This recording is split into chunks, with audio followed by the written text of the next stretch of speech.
Dear student, I hope you are doing well. So, in the previous lecture, we studied Introduction to Environmental Chemistry to Water. Now, today we are going to study another very important topic, which is occurrence of waters.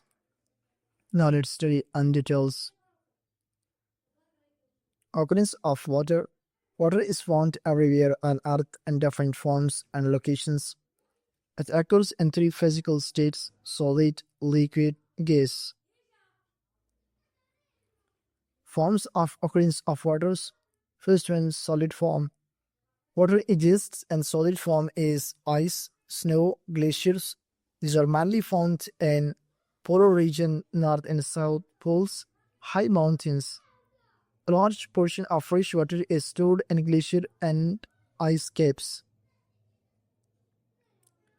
Second one, liquid forms. This is the most common forms of water. Water occurs in liquid form in ocean, seas, rivers, lakes, ponds, groundwater. Ocean contain about 97% of Earth's water, but it is salty and not suitable for drinking. Third forms of occurrence of water, which is gaseous forms. Water also exists as water vapors in the atmosphere. It is present in air, humidity. Water vapors plays an important role in cloud formation, rainfall, weather changes. Distribution of water on Earth. Water is unevenly distributed on Earth. Total water distribution 97% ocean, salt water, 3% freshwater. Freshwater distribution, glaciers and ice caps, major portion.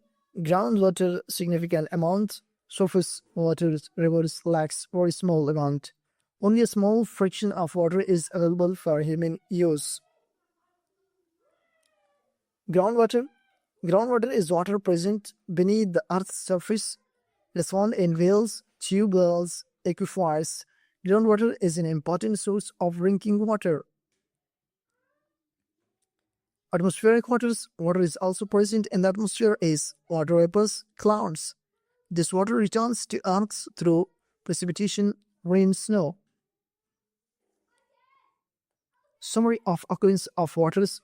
Water occurs in three forms: solid, like ice, glaciers; liquid, like rivers, lakes, oceans; gas, like water vapors. Most of the water on Earth is salty, and only a small amount is fresh and usable. So, my dear student, this is all about today's lectures on occurrence of waters. I hope you understand. If this lecture will help you, then don't forget to like the video, subscribe to the channel, and press the bell icon for more chemistry lectures, and share it with your friends. Comments your question below. Take care and see you in the next class, inshallah. Thank you for listening.